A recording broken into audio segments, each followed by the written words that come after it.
du Premier ministre Dr Gary Conille qui est déjà parmi nous, qui est entré ce matin.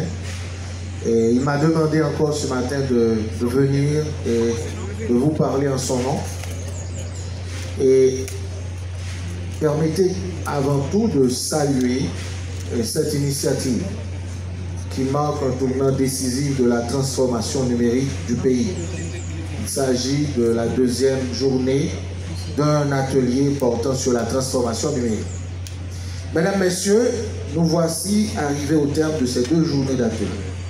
Vous avez sûrement eu la possibilité de débattre des questions relatives à la mise en place effective de ce mécanisme appelé signature électronique. La signature électronique doit garantir l'intégrité d'un document électronique ainsi que son authentification. L'amélioration qualitative des services offerts aux citoyens, l'augmentation efficiente et efficace de la gestion publique font appel de plus en plus à des données informatisées et à d'autres moyens de communication qui supposent l'utilisation de moyens et autres que les documents. Notamment dans les écoles, l'arsenal juridique en cette matière a connu des avancées significatives avec l'adoption, d'abord, du décret reconnaissant le droit de tout administré à s'adresser à l'administration publique par des moyens électroniques. On nous dit, il n'est pas facile pour capable prendre téléphone ou bien ordinateur pour faire un email pour demander qu'on attelle ou bien n'importe administration, information, ou du moins pour porter plainte ou complète sous qualité de service là. Le décret sur les échanges électroniques. Aujourd'hui, on peut faire des échanges sur des plateformes dématérialisées et ceci est largement sécurisé. Les échanges ne peuvent être établis que par des instrumenteurs physiques.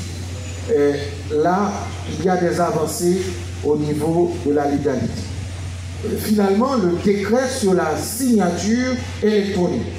Et là, je dois rappeler que la signature électronique n'est pas une copie de la signature physique.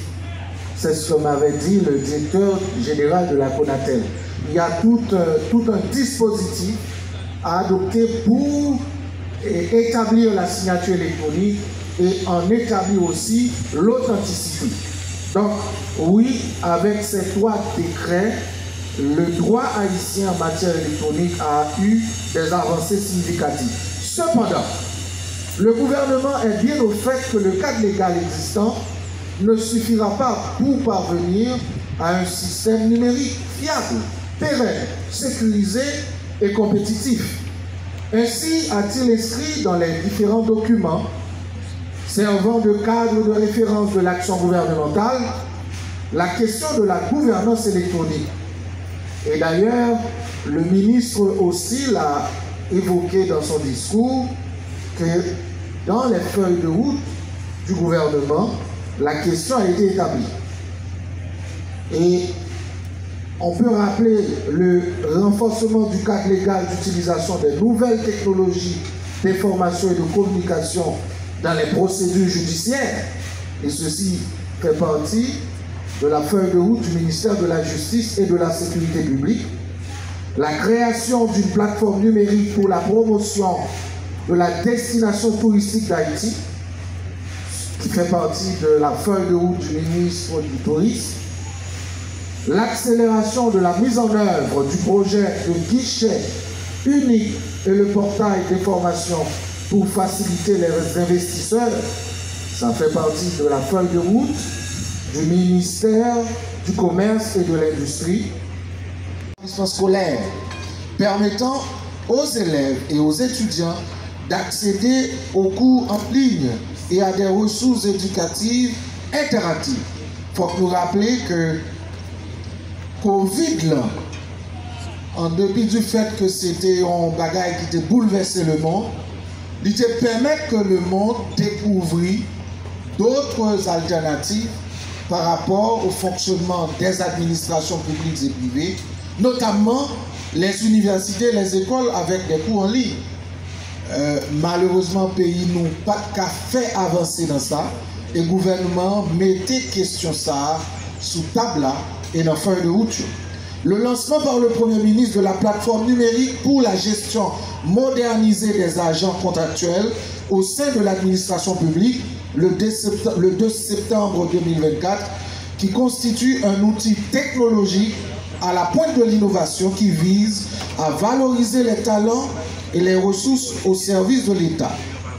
La mise en place du SIGRH, Système intégré de gestion des ressources humaines, comme extrait de l'audit de la paye des agents publics qui est en cours. L'exigence faite à tous les ministres d'utiliser des courriers électroniques professionnels. C'est une décision du Premier ministre lors de la retraite gouvernementale. L'utilisation privilégiée de la communication électronique par le gouvernement, qui est une décision du Premier ministre. Et finalement, la création d'un hub technologique de concert avec des universités et des centres de recherche haïtiens.